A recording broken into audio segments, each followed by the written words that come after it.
there historical significance to it. The waterfront crane style, which used to be entirely made of wood and therefore frequently caught fire, as I did just mention. And as you guys can see, these are concretely concrete, if that's a word, and these are the first that came out to the review.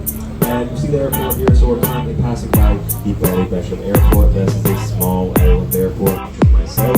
I'll talk about the airport in just a second. If you go to the stern of the boat, you see a large concrete complex with the blue scaffolding. So that there is the Canada Malting silos. These are a group of historic mixed-grade elevators that once sold along the Canada Malting Company. And is the Canada Malting code written on it in 1967. Why I'm mentioning that at this point in the tour.